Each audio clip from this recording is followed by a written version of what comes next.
Vamos começar esse culto que iremos oferecer a Deus com uma oração? Oremos. Senhor, nós oramos a Ti nesse momento, em nome de Jesus Cristo. Nós te rendemos toda a nossa gratidão e te pedimos a iluminação do Espírito Santo nesse momento. Fale conosco, abra os nossos sentidos para que entendamos as suas palavras. É o que te pedimos nesse momento. Amém. Eu quero ler o Evangelho joanino no capítulo 15, do versículo 1 ao 17. Diz assim o texto sagrado: Eu sou a videira verdadeira e meu pai é o lavrador. Todo ramo que estando em mim não dá fruto, ele corta. Todo ramo que dá fruto, ele poda, para que produza ainda mais. Vocês já foram limpos pela mensagem que eu lhes dei. Permaneçam em mim, e eu permanecerei em vocês. Pois assim como um ramo não pode produzir fruto se não estiver na videira, vocês também não poderão produzir frutos a menos que permaneçam em mim. Sim, eu sou a videira, vocês são os ramos. Quem permanece em mim e eu nele, produz muito fruto, pois sem mim vocês não podem fazer coisa alguma. Quem não permanece em mim é jogado fora, como um ramo imprestável e seca. Esses ramos são ajuntados no monte para serem queimados. Mas se vocês permanecerem em mim e minhas palavras permanecerem em vocês, pedirão o que quiserem e isso lhes será concedido. Quando vocês produzem muitos frutos, trazem grande glória a meu Pai e demonstram que são meus discípulos de verdade. Eu os amei como o Pai me amou. Permaneçam no meu amor. Quando vocês obedecem a meus mandamentos, permanecem no meu amor. Assim como eu obedeço aos mandamentos de meu Pai e permaneço no amor dele. Eu lhes disse estas coisas para que fiquem repletos da minha alegria. Sim, sua alegria transbordará. Este é meu mandamento: amem uns aos outros como eu amo vocês. Não existe amor maior do que dar a vida por seus amigos. Vocês serão meus amigos se fizerem o que eu ordeno. Já não os chamo de escravos, pois o Senhor não faz confidências a seus escravos. Agora vocês são meus amigos, pois eu lhes disse tudo o que o Pai me disse. Vocês não me escolheram, eu os escolhi. Eu os chamei para irem e produzirem frutos duradouros, para que o Pai lhes dê tudo que pedirem em meu nome. Este é meu mandamento: amem uns aos outros. Que palavras maravilhosas! Nós estamos aqui diante do Evangelho joanino, no capítulo 15, do versículo 1 ao 17, e nós temos aqui Jesus preparando os seus discípulos para a sua partida. A sua paixão se aproximava e Jesus está animando os seus discípulos a permanecerem nele. É por isso que nós iremos destacar especificamente o versículo 3 desse texto. Ou melhor, o versículo 4, que diz assim, permaneçam em mim e eu permanecerei em vocês. Então, eu quero tratar sobre a doutrina da união mística, ou seja, a união sobrenatural que existe entre Cristo e os seus discípulos. A nossa união com Cristo tem dois aspectos. O primeiro, nós estamos em Cristo, e o segundo, Cristo está em nós. O interessante é que, assim como o Filho está no Pai, o Pai está no Filho, nós estamos em Cristo e Ele está em nós. Então Jesus está dizendo para os seus discípulos: eu irei, mas vocês irão permanecer em mim, e eu irei permanecer em vocês. O Pai virá e habitará em vocês, e nós estaremos em vocês através do Espírito Santo, ou seja, através da habitação do Espírito de Deus. Então, nós temos, através da união mística com Cristo, a habitação do Deus triuno na nossa vida. Então, a Bíblia ela irá usar 7 figuras, ou melhor, ela irá usar, eu não irei falar sobre todas elas porque não dá tempo. A Bíblia irá usar algumas figuras para estabelecer a união mística que existe entre Cristo e os seus discípulos. É porque, na verdade, eu destaquei 7, mas não terá como eu expor as 7. Então, eu irei falar somente aquelas que o tempo nos permitir. A primeira figura que a Bíblia estabelece para falar sobre a união sobrenatural que existe entre Cristo e os seus discípulos é a união dos ramos e da vinha, como nós acabamos de ler nesse texto de João, capítulo 15, do versículo 1 ao 17. Dentro dessa figura, nós podemos aprender verdades preciosas. Então, vamos lá. A comunhão entre os cristãos e Cristo produz diversos resultados. O primeiro deles é a transmissão da própria vida. Assim como os ramos que estão na videira recebem a vida da própria vinha, nós que estamos em Cristo recebemos a vida do próprio Cristo. Então, nós passamos da morte para a vida, porque a nossa vida é o próprio Senhor Jesus. E nós temos a vida eterna em Jesus. Cristo, na cruz, ofereceu a sua vida por cada um de nós. É por isso que hoje nós não vegetamos mais, é por isso que hoje nós vivemos em paz, e é por isso que hoje nós sabemos que fomos justificados diante de Deus pela fé. Cristo colocou a sua vida em cada um de nós, nos tirando da morte que vivíamos, da separação que tínhamos em relação a Deus. O segundo resultado dessa união mística que há entre Cristo e os seus discípulos, ou seja, através dessa comunhão profunda, é a frutificação. Porque assim como os ramos frutificam porque estão na vinha, nós, cristãos, frutificamos porque estamos em Cristo. E a nossa frutificação consiste em 2 coisas.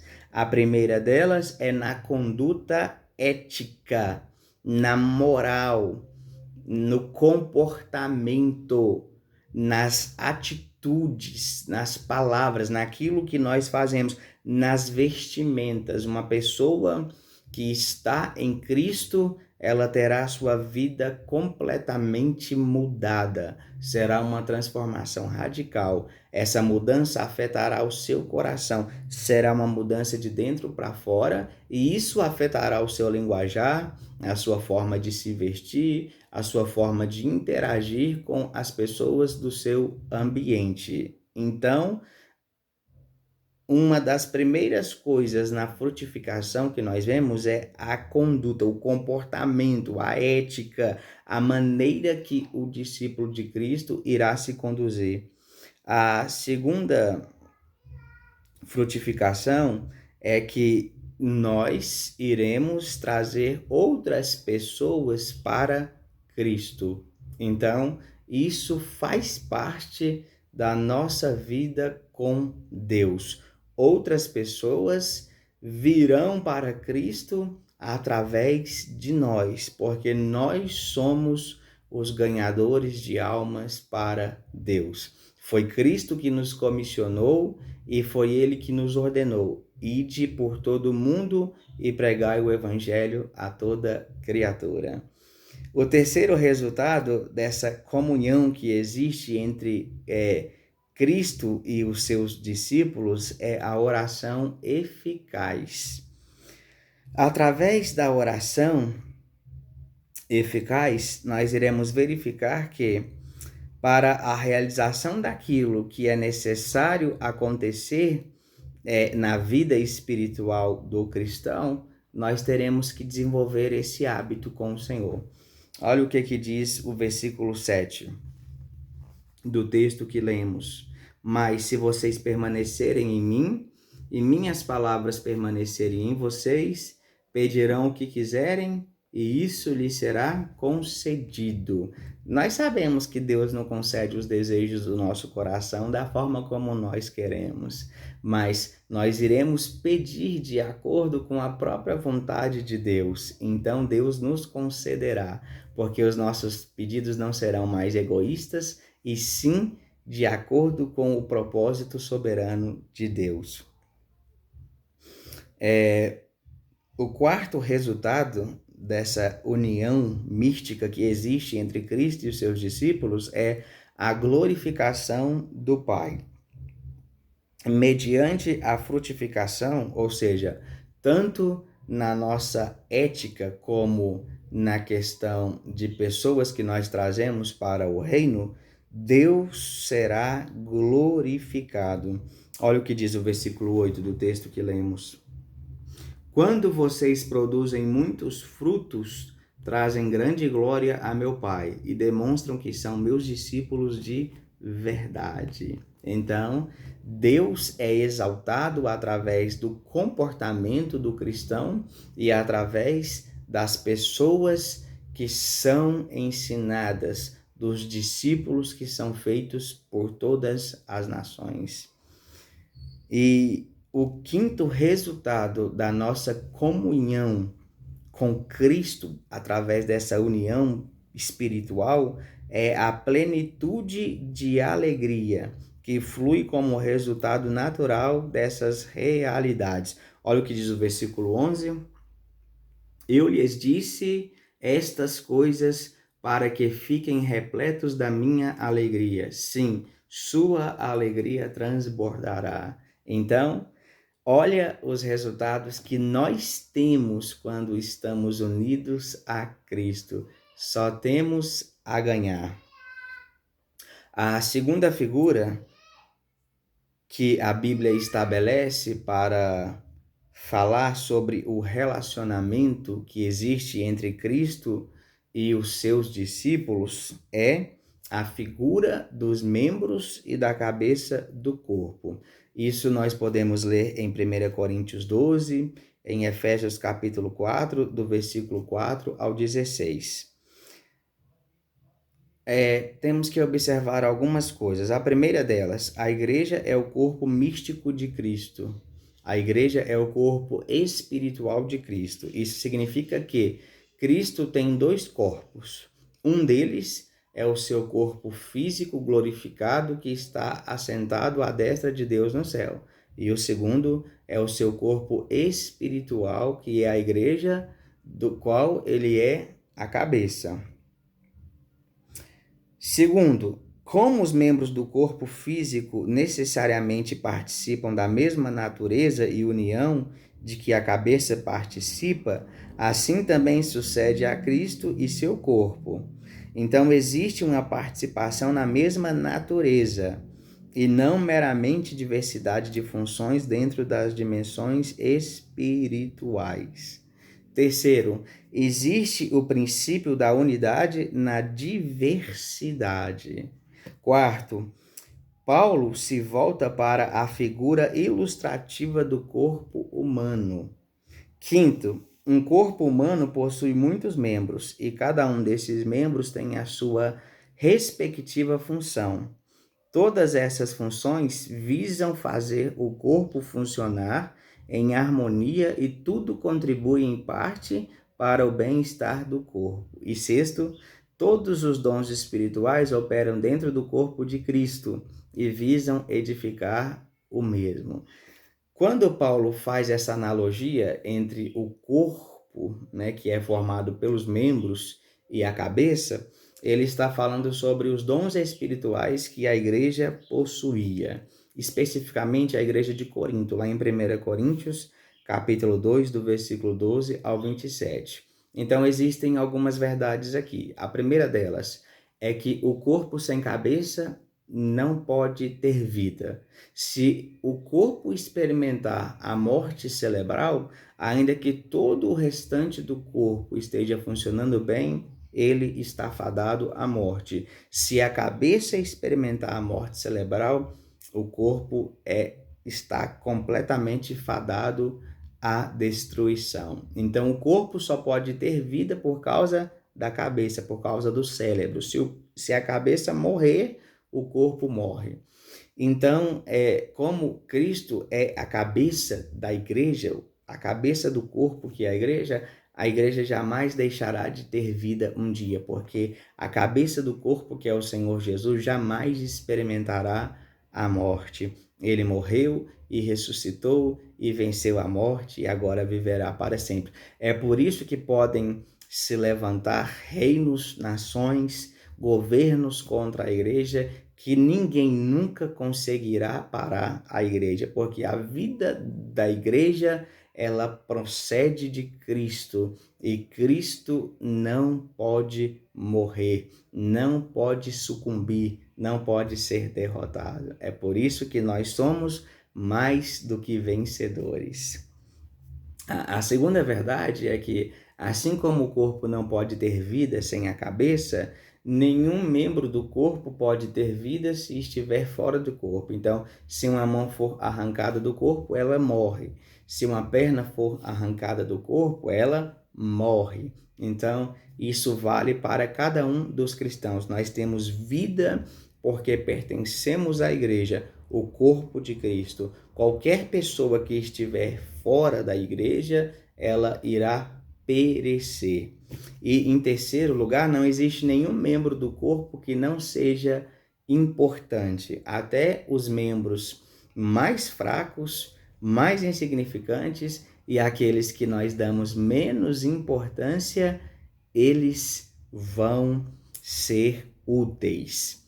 Por exemplo, no nosso corpo, quando a gente está com muito calor e a gente refresca a cabeça, a gente sente todo o corpo aliviado, né? Ao contrário, se a gente sente dor em uma parte do corpo, todo o corpo sofre, né? A gente sente uma dor de dente, misericórdia, arrebenta o nosso corpo todo, dói a cabeça, dói tudo. Por exemplo, eu tenho dor neuropática nas minhas pernas, né? Eu sinto dor 24 horas por dia nas minhas pernas. É uma dor crônica, neuropática, devido à minha lesão, que foram tiros que eu tomei no passado.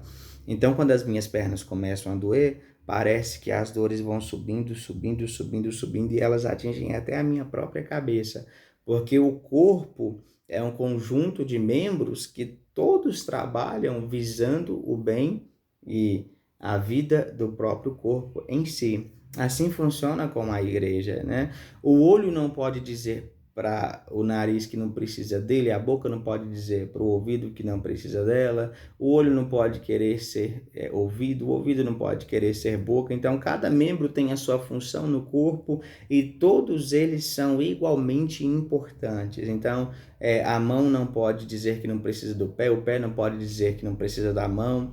E da mesma forma, o corpo não pode ser formado só por olhos, ou só por ouvidos, ou só por bocas, né? O corpo é formado por cada membro e são esses membros distintos que fazem o corpo ser o que é. Então, nós, discípulos de Cristo, que fazemos a igreja ser como é, somos membros diferentes, mas que visamos um único propósito, que é o Senhor Jesus. Então, nós estamos unidos com Cristo, assim como os membros estão unidos ao corpo e o corpo à cabeça.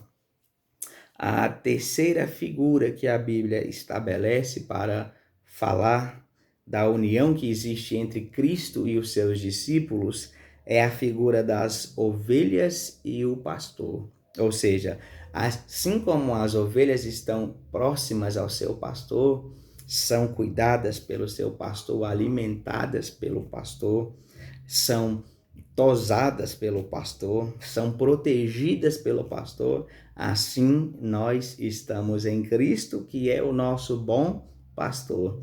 Em João capítulo 10, do versículo 1 ao 30, nós temos o sermão do bom pastor, onde Jesus ele usa a ideia do pastoreio para falar que ele é o pastor verdadeiro, porque em Israel, né, a gente vê que naquela época de Jesus tinham vários líderes judeus religiosos, mas todos eles eram falsos. Então Jesus diz: eu sou o bom pastor, eu conheço as minhas ovelhas e elas me conhecem, elas ouvem a minha voz e me seguem. E o interessante é que no texto nós verificamos que pertencer ao rebanho significa possuir a vida eterna.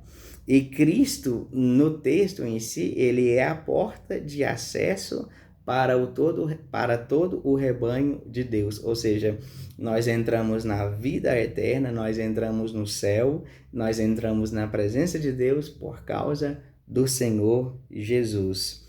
E Cristo, como verdadeiro pastor das ovelhas, nós podemos observar duas coisas. Na primeira, Cristo ele é apresentado tanto como o sacrifício e da mesma forma como o ofertante, porque ele diz que ele vai oferecer a sua vida e ele mesmo vai retomá-la, mas é ele mesmo que se sacrifica. Então ele é a oferta e o ofertante. Ele é diferente de todos os demais. É como se ele fosse o sacrifício e ao mesmo tempo o sacerdote. O sacerdote oferecia o sacrifício, então ele era o sacerdote e o próprio sacrifício que estava sendo oferecido. Então, assim como as ovelhas estão no seu pastor, são cuidadas por ele, protegidas por ele, amparadas por ele,